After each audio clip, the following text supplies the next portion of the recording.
اللہم صلی علی سیدنا و مولانا محمد معدن الجود والکرم وآلہ وصحبہ وبارک وسلم۔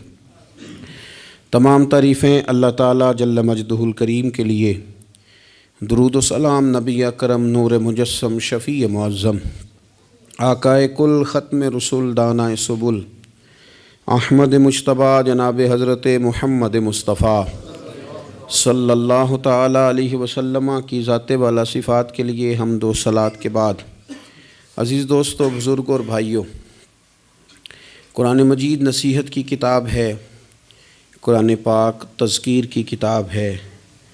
قرآن مجید انسان کے لیے سارے بند دریچے کھول دیتا ہے۔ یہ ہر انسان کے لیے ہدایت کا نور ہے۔ یہ وہ روشنی ہے جو دنیا اور آخرت کے ہر اندھیرے سے بندے کو بچا لیتی ہے۔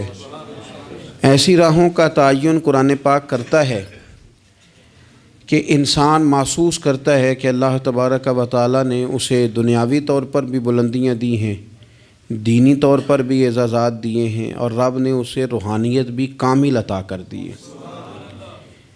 لیکن بہت سارے قرآن پڑھنے والے ہیں، بہت سارے قرآن سننے والے ہیں، یہ سارا فیض وہ کیوں نہیں لے پاتے؟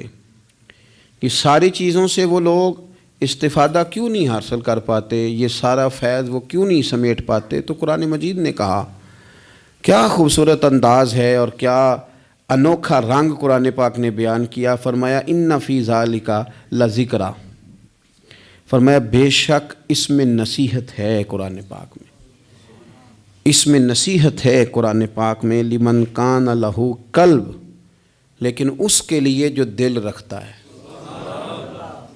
اس میں نصیحت ہے قرآن پاک میں، لیکن اس کے لیے جو دل رکھتا ہے۔ ان فی ذالک لذکریٰ لمن کان لہ قلب، اس میں ان کے لیے نصیحت ہے جن کے پاس دل موجود ہے، اور جن کے سینے میں دل ہی نہیں، پتھر ہے، جن کا دل تو ہے پر وہ دھڑکن سے خالی ہے، جن کا دل تو ہے پر وہ درد سے خالی، جن کا دل تو ہے پر وہ کیفیت سے خالی۔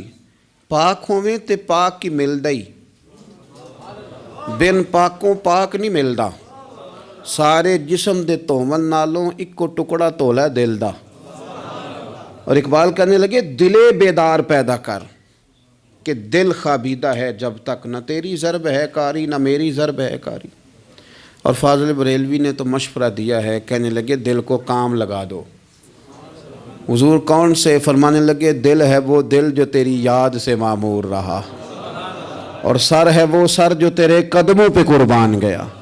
جو دل رکھتا ہے وہ قرآن پاک سے نصیحت لے گا، جس کے پاس دل ہے۔ اس کا مطلب ہے کچھ سینوں میں گوشت کا لوتھڑا تو ہے پر دل نہیں۔ ان کے سینوں کے اندر خون پمپ کرنے والی مشین تو موجود ہے جو دھڑک رہی ہے جب سے وجود بنا ہے، لیکن وہ دھڑکنے خالی ہیں۔ دل جب دھڑکتا ہے تو وہ کسی کے لیے دھڑکنا چاہیے، اور کسی کا درد ہو دل میں۔ اللہ تعالیٰ نے قرآن مجید میں فرمایا کہ میں نے دل دو نہیں بنائے، دل ایک بنایا۔ اس میں کہ کہیں یہ نہ ہو کہ دو دل ہوں تو ادھر کوئی اور ہو ادھر رب ہو۔ فرمایا نہیں، دل ہی ایک بنایا ہے، کوئی اور آ ہی نہیں سکتا، یا خدا رہے گا یا محمد مصطفیٰ رہیں گے صلی اللہ علیہ وسلم۔ دل ہی ایک بنایا ہے، اور دل ہے وہ دل جو تیری یاد سے معمور رہا۔ دل دھڑکے اور پھر وہ تڑپے، وہ کسی کے دکھ میں تڑپے، وہ کسی کے درد میں تڑپے، وہ کسی کی پریشانی پہ تڑپے، وہ کسی کی محبت میں تڑپے۔ اور جب وہ خوب تڑپے نا تو وہ تڑپ جو ہوتی ہے، کچھ زخم ایسے ہوتے ہیں جن کا مزہ آتا ہے۔ یعنی جب بعضوں کا زخم ٹھیک ہونے پہ آئے تو آپ اسے تھوڑا سا ہاتھ لگائیں تو وہ تھوڑا سا نا مزہ دیتا ہے۔ کچھ زخموں کا بھی مزہ ہوتا ہے۔ آتش کہنے لگا، وہ مزہ دیا ہے تڑپ نے کہ میری آرزو ہے یا رب، میرے دونوں پہلوؤں میں دل بے قرار ہوتا۔ میرا دل کرتا ہے دو دل ہوتے، میں ایک سے تڑپا ہوں تو اتنا مزہ ہے، اگر میں دو سے تڑپتا تو کتنا مزہ ہوتا۔ میرے دونوں پہلوؤں میں دل بے قرار ہوتا۔ عزیز بھائی، دل پر محنت، دل کی صفائی، 2 4 5 دن آپ غسل نہ کریں، مسواک نہ کریں، آپ کپڑے نہ بدلیں تو طبیعت پہ نا بوجھ بن جاتا ہے۔ اپنے آپ سے ہی بندے کو تھوڑی سی نا کوفت محسوس ہوتی ہے۔ تو اگر 4-5 دن 6 دن اسی طرح گزر جائیں تو پھر انسان محسوس کرتا ہے کہ یار یہ میں کدھر آ گیا ہوں. اب وہ جب گھر آتا ہے سفر سے لوٹ کے تو پھر وہ کپڑے نکالتا ہے تو کھانے سے پہلے غسل کرتا ہے, کھانے سے پہلے نہاتا ہے, کپڑے بدلتا ہے, مسواک کرتا ہے. طبیعت میری ٹھنڈی ہو گئی, اب ذرا مجھے نا میں فریش ہو گیا ہوں جی, اب میری طبیعت سے ہلکی پھلکی سی ہو گئی ہے جی میری طبیعت.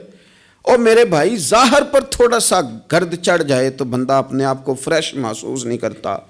تو اگر دل سارا حسد سے بھر جائے, بغض سے بھر جائے, عداوت سے بھر جائے, لوگوں کے بارے میں برے خیالات سے بھر جائے, کینے سے بھر جائے, تو کب انسان کو سکون آئے گا؟ کوئی بھی نہیں تنگ ہوتا آپ کے حسد سے. اگر کوئی معاذ اللہ کسی سے جل رہا ہے تو کسی کا کچھ بھی نہیں بگاڑ رہا. اگر کسی سے حسد کر رہا ہے تو کیا نقصان کر لیا اس نے کسی کا؟ اپنے آپ کو جلا رہا ہے, اپنے آپ کو تکلیف دے رہا ہے. اسے مل مل کے دھو اپنے دل کو. اگر یہ صاف ہو گیا تو تیرا وجود ہی ہلکا پھلکا ہو جائے گا, تو خود سکون میں آئے گا. اسے مل مل کے دھو, مل مل کے اس کو صحیح کر کے صاف کر. امام غزالی رحمۃ اللہ تعالیٰ علیہ سے کسی نے کہا تھا کہ ہم اتنا سنتے ہیں امام حسین کو, اتنا پڑھتے ہیں مولا علی کو, اتنے تذکرے ہیں ہمارے سامنے عثمان غنی رضی اللہ تعالیٰ عنہ, اتنا ذکر ہے فاروق اعظم کا, ابو بکر صدیق کا, اتنا ذکر ہوتا ہے نبی پاک علیہ السلام کے اخلاق عالیہ کا, پھر اس کا اثر کیوں نہیں؟ پڑھتے ہیں, سنتے ہیں, بیان کرتے ہیں, کہا جاتا ہے, سنا جاتا ہے, پھر اس کا وہ اثر کیوں نہیں, وہ طبیعت پہ چیزیں نقش کیوں نہیں ہو رہی؟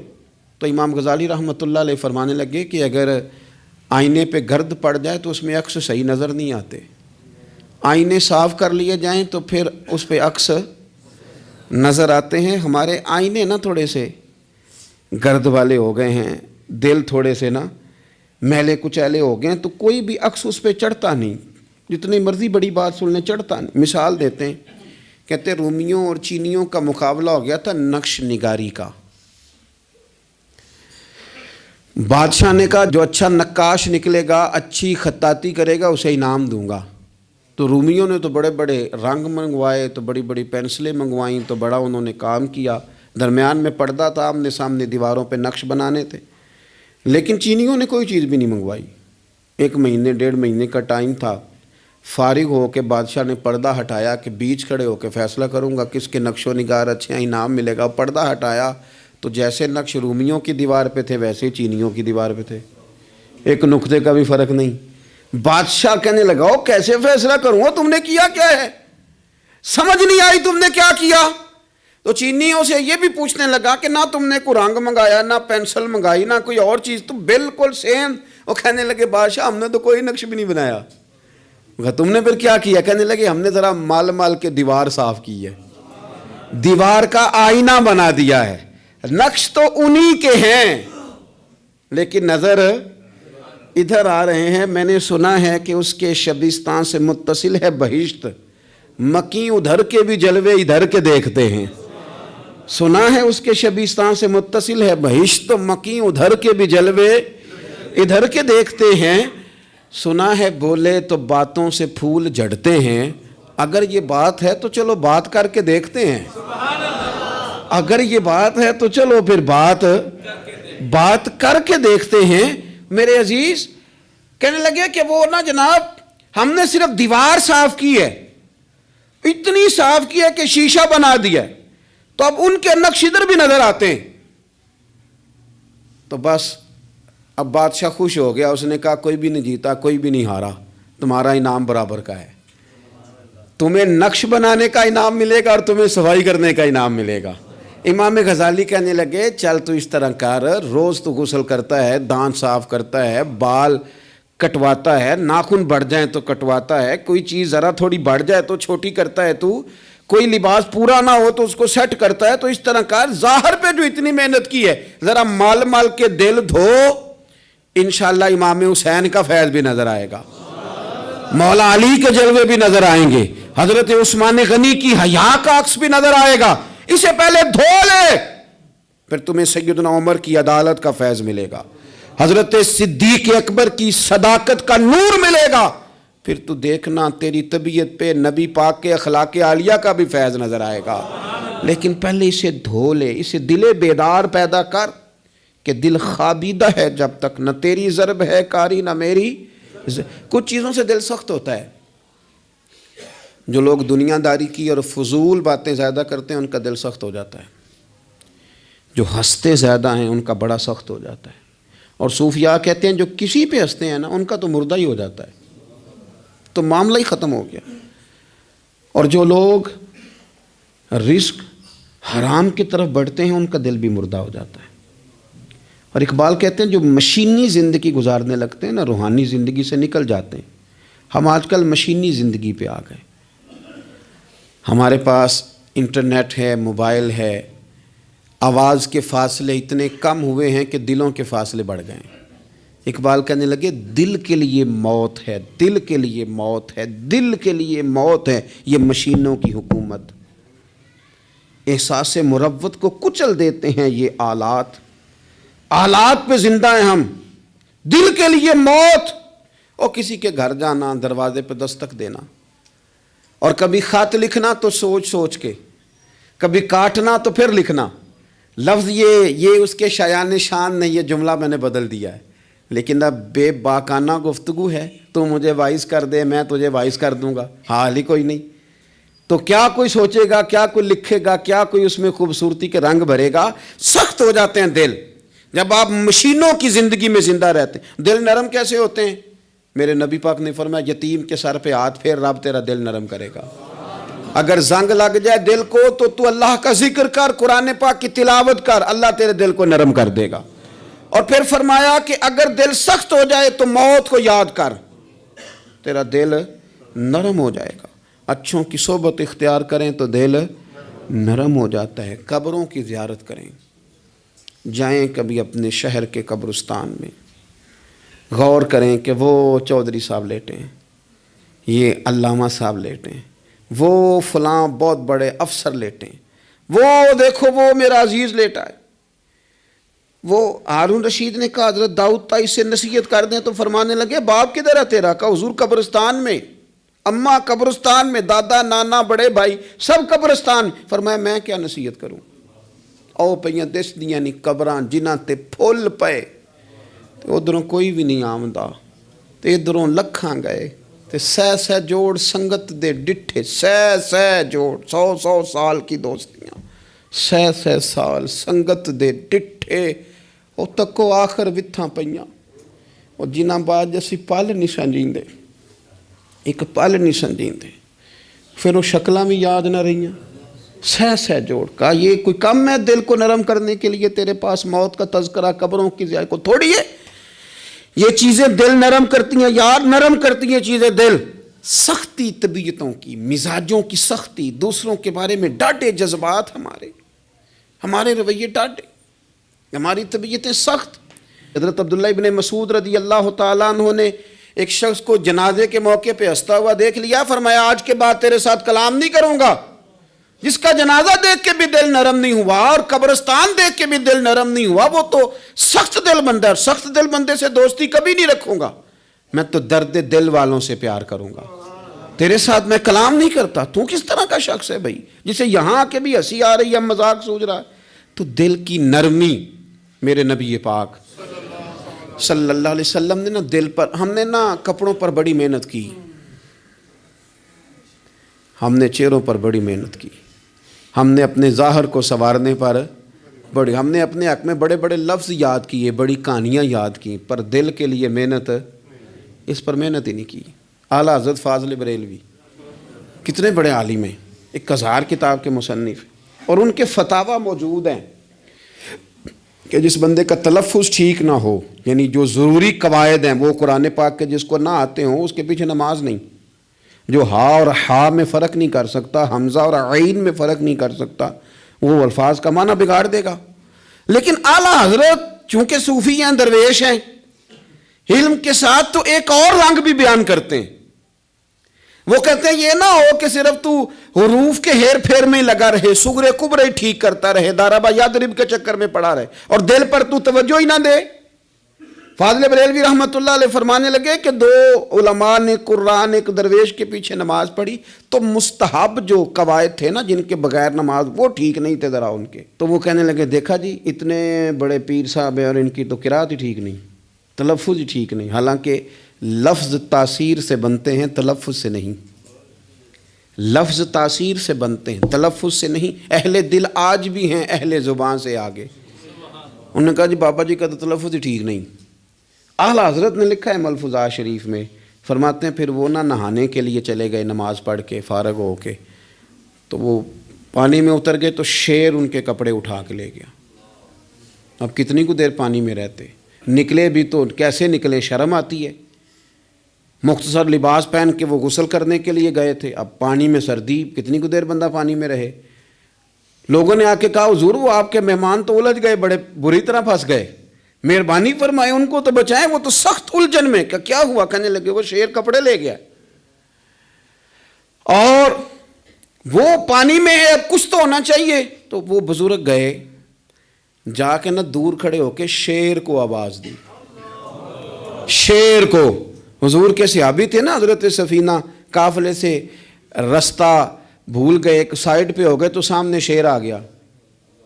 میں نے کہا ہے لیکن جب آ جائے تو، جب شیر سامنے آ جائے، جب سامنے آ جائے پھر پتہ چلتا ہے کہ یہ تو واقعی آ گیا ہے، پھر انداز اور ہوتا ہے۔ حضرت سفینہ کے سامنے شیر ہی آ گیا، مشکات میں شیر آیا۔ اب کوئی بھاگتا ہے، کوئی چڑھتا ہے درخت پہ، کوئی لکڑی اٹھاتا ہے، کوئی اسلحہ پکڑتا ہے۔ حضرت سفینہ فوراً بولے، کہنے لگے او شیر ذرا خیال کرنا میں رسول اللہ کا غلام ہوں۔ پھر آکھیا شیر سفینہ تائی جا رہا یا راہ جاندے، او جڑے غلام رسول اللہ دے اسی غلام ہونا دے۔ شیر دم لاتا رستہ چھوڑ گیا، اور بابا جی بھی گئے، فاضل بریلوی کہتے ہیں شیر کو آواز دی، شیر دوڑا آیا، آگے کہنے لگے وہ ہمارے مہمانوں کے کپڑے لے گیا، تجھے شرم نہیں آتی؟ تو شیر کپڑے اٹھا کے واپس لایا۔ ان علماء کو، حضرات علماء کو کپڑے پیش کیے، جب ان کو پیش کیے تو پیش کرتے ہی وہ بزرگ پھر فرمانے لگے، کہنے لگے مولانا تم نے لفظ سیدھے کیے ہیں، میں نے دل سیدھا کیا ہوا ہے۔ تم نے محنت کر کے نہ لفظ ٹھیک کیے ہیں لیکن میں نے دل ٹھیک کیا ہے۔ دل پاک ہوئے تے پاک ہی ملدا ہے، تے بنا پاکوں پاک نہیں ملدا۔ سارے جسم دے توون نالوں ایک ٹکڑا تولا ہے دل دا۔ حضرت سلطان باؤ رحمت اللہ علیہ فرمانے لگے دل کالے نالوں منہ کالا چنگا، دل کالے نالوں منہ کالا چنگا، جے کوئی رمز پچھانے۔ اگر کسی کو بات کی سمجھ آئے تو دل نہیں سیاہ ہونا چاہیے، منہ ہو بھی جائے تو کام چل جاتا ہے۔ تو اپنے دل کی صفائی پر دیکھیں میرے نبی پاک علیہ وسلم نے ارشاد فرمایا کہ رب نہ تمہارے مال دیکھتا ہے نہ چہرے دیکھتا ہے، رب تو تمہارا دل دیکھتا ہے۔ اور امام غزالی حدیث لائے ہیں، حضرت عمر فاروق رضی اللہ تعالیٰ عنہ فرماتے ہیں کسی نے حضور صلی اللہ علیہ وسلم سے پوچھا کہ رب آسمانوں میں کہ زمینوں میں؟ جلوے تیری ذات کے کو بکو ہیں، جدھر دیکھتا ہوں ادھر تو ہی تو ہے۔ اللہ زمینوں میں کہ آسمانوں میں؟ تو حضور فرمانے لگے رب تو بندہ مومن کے دل میں رہتا ہے، اللہ تو مومن کے دل میں ہے۔ مومن کے دل میں کتنا بڑا ہے وہ دل جس میں رب ہے، رب کی یاد ہے، رب کی محبت ہے۔ اس لیے حضرت عمر فرمایا کرتے تھے میں نے دل کی آنکھوں سے اپنے مالک کی زیارت کی ہے۔ اور اقبال نے شاید اسی لیے مشورہ دیا تھا کہ دل بینا بھی کر خدا سے طلب، آنکھ کا نور دل کا نور نہیں، اللہ سے آنکھوں والا دل مانگ، اندھا نہ ہو جائے کہیں تیرا دل، دل بینا بھی کر خدا سے طلب، آنکھ کا نور دل کا نور نہیں۔ عزیز بھائی اللہ کے جلوے، لیکن ایک بات ذہن میں رکھنا، کسی گلاس میں تھوڑی سی غلاظت ہو نا، دودھ تو دور رہا، شہد تو دور رہا، اس میں کوئی پانی بھی نہیں پیتا، تھوڑی سی غلاظت ہو، اور آپ کی آنکھوں کے سامنے وہ غلاظت دھل بھی گئی، صاف بھی ہو گئی، شرعی تقاضے پورے ہو گئے، پھر بھی کچھ لوگ کہتے ہیں میری طبیعت نہیں مانتی، میرا دل نہیں مانتا۔ صحیح کہہ رہا ہوں میں؟ او بھائی اتنی سی غلاظت گلاس میں تھی اور سادہ پانی نلکے کا، تو اس میں پینا پسند نہیں کرتا، اور اگر دل غلاظت سے بھرا ہو تو رب کی محبت وہاں آئے گی، خدا اپنا قرب وہاں رکھے گا۔ کسی سے جلنا، کسی سے حسد کرنا، کسی کے بارے میں عداوت رکھنا، کچی بولیاں بولنا، اور اب تو اتنا عجیب حال ہو گیا، جماعتیں جماعتوں کے بارے میں برا خیال کرتی ہیں۔ خانقاہ اور آستانوں کا یہ حال ہے کہ سبق پڑھایا جاتا ہے دوسرے کے خلاف، بس ہم ٹھیک ہیں۔ یہ تصوف ہے کہ نرا تو ٹھیک ہے؟ طریقت تو یہ تھی کہ میں ٹھیک نہیں، باقی سارا زمانہ ٹھیک ہے۔ تو کس چکر میں پڑا ہوا ہے؟ اعلیٰ حضرت فاضل بریلوی رحمۃ اللہ تعالیٰ علیہ کے ایک درویش تھے، تو فاضل بریلوی رحمۃ اللہ علیہ سے کہنے لگے میں نے مرید ہونا ہے۔ فرمانے لگے پتر جلدی نہ ہو، جا سارا زمانہ دیکھ، اگر کوئی میری طرح کا مل گیا، مجھ سے بہتر مل گیا تو پھر میرے ساتھ وعدہ کر وہیں رہ جانا، ہاں اگر تیرے خیال میں نہ ملا تو پھر آنا، جا گھوم زمانہ دیکھ۔ یہ کیا بات ہوئی کہ آپ نفی کرنے لگے سارے زمانے کی اور کہیں صرف میں ہی ٹھیک ہوں، فقط میں ہی ٹھیک ہوں؟ یہ طریقت ہے؟ اور تصوف والے تو لوگ یہ کہا کرتے تھے میں تے بندہ ٹھگ جے لوکو، میں تے بندہ چور، اور جس دا خلقت کلمہ پڑھ دی او محمد ہور۔ وہ لوگ تو نفی کرتے تھے، وہ لوگ تو نفی کرتے تھے اپنی، کہتے تھے میں کوئی شے نہیں، میں تے بندہ ٹھگ جے لوکو، او میں تے بندہ چور۔ اور میاں محمد بخش صاحب رحمۃ اللہ علیہ، ایک عالم نگار نے لکھا تھا کہ وہ کچھ لوگ نا سکھ ہندو یہاں رہتے تھے، تو ان کا نام محمد تھا چونکہ، تو بات کو شبہ پڑ گیا کہ شاید جن کا لوگ کلمہ پڑھتے ہیں نا مسلمان، معاذ اللہ یہ وہ والے ہیں۔ تو میاں صاحب اپنے بارے میں کیا کہتے، او میں تے بندہ ٹھگ جے لوکو، میں تے بندہ چور، جس دا خلقت کلمہ پڑھ دی او محمد ہور، او میں تو ایک ٹھگ ہوں۔ حضرت میاں شیر محمد صاحب شرک پوری رحمۃ اللہ علیہ سرتاج ہیں اولیاء کے، پیر سید اسماعیل شاہ صاحب بخاری حضرت کرما والا شریف والے، وہ کہتے ہیں میں بیعت ہونے کے لیے جب شرک پور شریف آ رہا تھا تو رستے میں مجھے ایک بزرگ مل گئے، تو مجھے کہنے لگے کدھر جا رہے ہو، کون ہو؟ میں نے کہا میں سید ہوں اور میاں صاحب سے بیعت ہونے جا رہا ہوں۔ تو مجھے کہنے لگے وہ تو دنیا دار ہے، جیبوں میں ہاتھ ڈالتا ہے لوگوں کی، تو سید ہو کے ارائیں کے پیچھے کیا لینے جا رہا ہے؟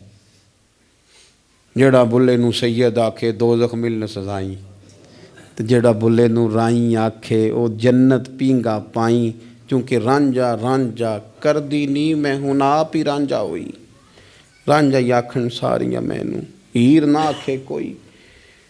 وہ تو کدھر جا رہا ہے؟ کہتے ہیں میں نے کہا بابا زیادہ باتیں نہ کر، ناراض ہو جاؤں گا۔ کہتے ہیں بابے نے کئی دفعہ رستے میں مجھے منع کیا، نہ جانا نہ جانا، فلانی جگہ چلا جا فلانی جگہ، لیکن میں چلا گیا، میری طلب صادق تھی۔ جب میں باہر جا کے بیٹھا تو اندر سے بلاوا آیا کہ میاں صاحب نے بلایا، اندر گیا تو یہ تو وہی بابا جی ہیں جو مجھے روک رہے تھے، تو میاں جی خود ہیں حضرت میاں صاحب۔ کہنے لگے بیلیا تینوں بڑا موڑیا پر تو مڑیا ہی نہیں۔ وہ تو روکتے تھے، اپنی نفی کرتے تھے، دل صاف دوسرے کے بارے میں، نظریہ صاف، کسی کے بارے میں خیر کا جملہ، کسی کی وکالت کرنا، کسی کا عیب چھپانا، کسی کے بارے میں اچھے لفظ بولنا، یہ مومن کی شان ہے۔ مومن کا دل ایسے سونا، میرے نبی پاک صلی اللہ تعالی علیہ وسلم نے فرمایا یہ میرا زید بن حارثہ ہے، اس کا دل اللہ نے نور ایمان سے بھر دیا ہے، ایمان سے دل بھر دیا رب تعالیٰ نے۔ ایک دن صبح صبح حضور نے پوچھا، اور داتا صاحب نے اس کو لکھا ہے، نبی پاک نے پوچھا آج تم نے صبح کس طرح کی؟ عرض کی یا رسول اللہ اس حال میں کہ میں پکا مومن ہوں۔ حضور نے فرمایا تو پکا مومن ہے، کس طرح؟ کہنے لگے یا رسول اللہ میں اس طرح کا مومن ہوں کہ سونا اور مٹی میرے لیے برابر ہے، پیسے آ جائیں تب بھی کوئی ٹینشن نہیں، نہ آئیں۔ حضرت زید بن حارثہ رضی اللہ تعالیٰ عنہ عرض کرنے لگے حضور سونا اور مٹی برابر ہے، کوئی پرواہ نہیں۔ تو حضور نے فرمایا تیرے ایمان کی دلیل؟ عرض کرنے لگے یا رسول اللہ میرے ایمان کی شان اور دلیل یہ ہے کہ میں یہاں زمین پہ بیٹھ کے نظر اٹھاؤں تو میری نظر اللہ کے عرش تک جاتی ہے، میں بتا سکتا ہوں کہ جنتی جنت میں جا رہے ہیں اور راضی ہیں، جہنمی جہنم میں جا رہے ہیں اور چیخ رہے ہیں، میں بتا سکتا ہوں۔ تو حضور نے فرمایا پھر اس کی حفاظت کر، پھر اس جذبے کی حفاظت کر۔ جب دل صاف ہو، نور ایمان سے بھرا ہوا ہو، علم لدنی کب آتا ہے؟ علم لدنی نیک آدمی کو ملتا ہے جب بندہ متقی پرہیزگار ہو نا، ناجائز نہ کھائے، ناجائز نہ دیکھے، ناجائز نہ بولے، تو پھر اللہ تعالیٰ اسے علم کا نور دیتا ہے۔ جو لوگ کہانیوں میں الجھ جاتے ہیں نا، زیادہ باتیں کرتے ہیں، زیادہ گھومتے ہیں، زیادہ سازشی عناصر کا شکار ہوتے ہیں، ان کے تو حافظے کمزور ہو جاتے ہیں، یاد ہی نہیں رہتا، باتیں اتنی کرتے ہیں پتہ نہیں سویرے کیا کہا تھا دوپہر کو کیا کہہ رہے ہیں۔ جب انسان کا دائرہ کار تقوی والا ہو پھر اس پر علم کی روشنی کھلتی ہے، پھر دروازے کرم کے کھلتے ہیں، اپنے دائرے محدود کر لیے جائیں۔ سوچے میں بڑے بڑے لوگ آپ کو زندگی میں ملیں گے، مشورے دیں گے، وہ جناب آپ کو پتہ ہی نہیں آپ کتنے بڑے ہیں، آپ فلانی جگہ کھڑے تھے، فلانے کے ساتھ ہنس رہے تھے، یہ آپ کو خراب کرنا چاہتے ہیں، کسی تکبر میں مبتلا کرنا چاہتے ہیں۔ آپ زمین پہ رہیں تاکہ زمین والوں سے رشتہ مضبوط رہے، دل کی صفائی، دل صاف ہو، کوئی حسد نہیں، کوئی کینہ نہیں۔ پتہ ہے سب سے بڑی بیماری کیا ہے بندے کی؟ خوفناک علامت کیا ہے دل کے بیمار ہونے کی؟ کہ کوئی بندہ بیماری میں ہے اور ادھر ایک بندہ اس کو دیکھ کے خوش ہو رہا ہے، کسی کو زوال آ گیا ہے، کاروبار ڈوب گیا ہے اور یہ دیکھ کے خوش ہو رہا ہے، مر گیا ہے اس کا دل، مردہ ہے، اندر کوئی دل نہیں اب۔ یعنی ایک بندہ رسوا ہو گیا اور یہ خوش ہو رہا ہے، دیکھا میں نے نہیں کہا تھا۔ جب کوئی کسی کی رسوائی، کمزوری اور کسی کے زوال پر راضی ہونے لگے تو پھر سمجھ لے کہ اس کا حال اتنا برا ہو گیا ہے کہ اب یہ اخلاقی طور پر مردہ زندگی گزار۔ ہمارا اب یہ حال ہے کہ ہم لوگوں کے دکھوں پر ہنسنے لگے، ہم کسی کے ہاں کوئی شخص تکلیف میں آتا ہے تو ہم اس کو کہکہوں میں اڑاتے ہیں۔ یارو زندہ قومیں یہ کام نہیں کرتی، زندہ قومیں یہ کام نہیں کرتی۔ میرے نبی پاک صلی اللہ علیہ وسلم نے فتح کے موقع پر بھی گردن کو جھکا کے بتایا کہ جب رب عروج دے تو پھر اللہ کی بارگاہ میں جھک جایا کرو۔ کسی شخص کے پتہ ہے ایک حدیث سنو، یہ مسلم شریف میں موجود ہے، حضور نے فرمایا ایک بندہ گناہ کرتا تھا پھر اس نے توبہ کر لی،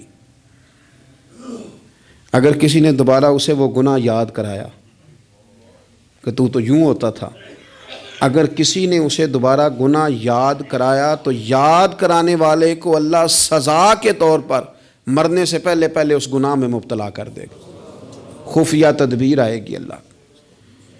جس کو اللہ نے معاف کر دیا، زمین آسمان بھول گئے، فرشتوں کے دفتر سے اس کا گناہ محو کر دیا گیا، تو نے کیوں یاد رکھا؟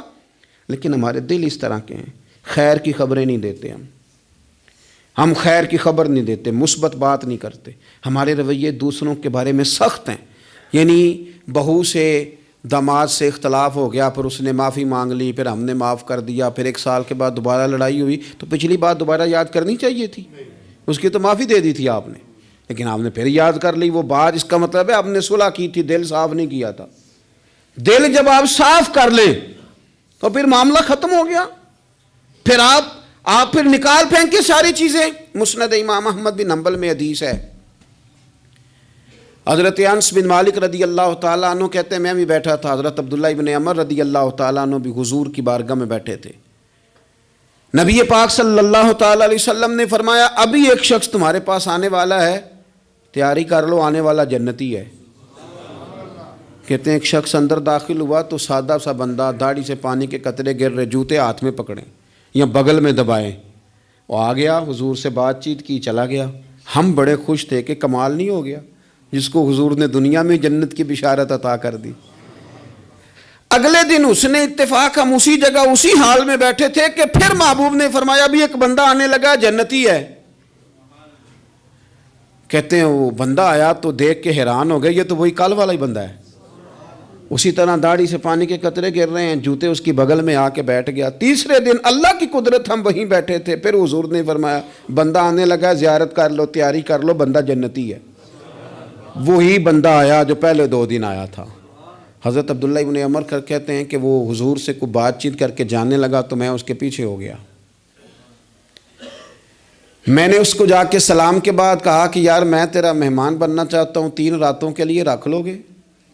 اب محلہ بھی ایک، شہر بھی ایک۔ اس نے کہا جی ٹھیک ہے آ جائیں، جو میرے پاس روکھا سوکھا ہوگا پیش کر دوں گا۔ فرماتے ہیں 3 راتیں 3 دن میں اس کے پاس رہا، میں جاننا چاہتا تھا کہ کون سی ایسی عبادت کرتا ہے جس کی وجہ سے 3 دن حضور نے جنت کی بشارت اس کے لیے دی، اعلان فرمایا۔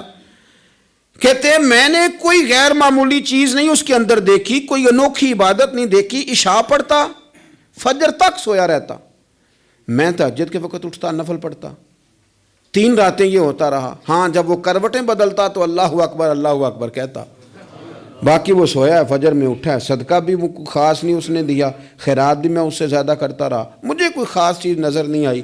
تیسرے دن میں جانے لگا تو میں نے اسے کہا یار سن، مجھے کوئی ضرورت نہیں تھی تیرے گھر میں قیام کرنے کی، میرا گھر قریب ہی ہے۔ وہ تو کمال یہ ہے کہ نبی کریم علیہ السلام نے اپنی زبان فیض ترجمان سے، یعنی وہ زبان جس کو سب کن کی کنجی کہیں، اس کی نافذ حکومت پہ لاکھوں سلام، حضور نے 3 دن تجھے مسلسل جنتی کہا ہے۔ میں تو دیکھنے آیا تھا کہ تیرے اندر کوئی عمل ہو تو میں بھی وہ شروع کروں۔ تو وہ کہنے لگا یہی ہے جو آپ نے دیکھ لیا ہے، فرض نماز ہی پڑھتا ہوں، روٹین کے کام ہی کرتا ہوں، کوئی خاص چیز تو میرے پاس کوئی نہیں۔ حضرت عبداللہ ابن عمر فرماتے ہیں میرے تو سمجھا کہ میں تو اس سے زیادہ خیر کے کام کرتا ہوں۔ اب میں سوچتا ہوا وہاں سے نکلنے لگا کہ پھر کیا خاص بات ہے جو نبی پاک نے 3 دفعہ اسے جنتی کہا ہے۔ جب میں نکلنے لگا نا، دروازے پہ مڑنے لگا تو اس نے آواز دی، کہا یار سنو ایک بات یاد آئی ہے۔ میں نے کہا وہ کون سی؟ کہنے لگا یار جب سے بالغ ہوا ہوں نا، جب سے اللہ نے توفیق اسلام دی ہے، میں نے جب بھی اپنا دل دیکھا ہے نا، جب بھی میرے دل میں کسی کے لیے حسد کوئی نہیں، کوئی عداوت نہیں، کوئی بغض نہیں، کوئی کینہ نہیں، کوئی کیا کر رہا ہے، میرے دل میں سب کے لیے خیر ہی ہے، دل میرا صاف ہے، اس کے علاوہ نہیں مجھے پتا کیا عمل ہے۔ حضرت عبداللہ بن عمر کہتے ہیں پھر مجھے سمجھ آ گئی ہے، یہ جو تیرے دل کی صفائی ہے نا، یہ بنیاد بن گئی ہے جس کی بنیاد پر نبی پاک نے تجھے 3 دفعہ جنت کی بشارت عطا فرمائی ہے۔ آپ دل میں میل کچیل رکھ کے نفل پڑھنا، عبادتیں کرنا، ریاضتیں کرنا، صدقات دینا زیادہ نفع بخش نہیں ہوتا۔ دل صاف ہونا تو تھوڑی عبادت بھی کام آ جاتی ہے۔ یہ حدیث بتاتی ہے کہ دل صاف ہو تو تھوڑے صدقے بھی زیادہ نفع کر جاتے ہیں۔ دل پر توجہ دیں۔ سب سے ضروری کام ہے کہ ہم سویرے اٹھ کے اپنے دل سے پوچھیں کہ تیرا لوگوں کے بارے میں خیال کیا ہے، شام کو پوچھیں کہ تیرا لوگوں کے بارے میں رویہ کیا ہے۔ آپ اپنے دل لوگوں کے لیے صاف کر دیں، اس میں خیر پیدا کر لیں، تو پھر آپ محسوس کریں گے طبیعت ہلکی پھلکی بھی ہے، حشاش بشاش بھی ہے، ٹھنڈی بھی ہے، اور پھر اس میں اللہ رسول کی محبت کے جلوے بھی ہیں۔ پھر یہ خیر کی طرف ہمیں بلا رہی ہے۔ اللہ تبارک و تعالیٰ توفیق عمل عطا فرمائے۔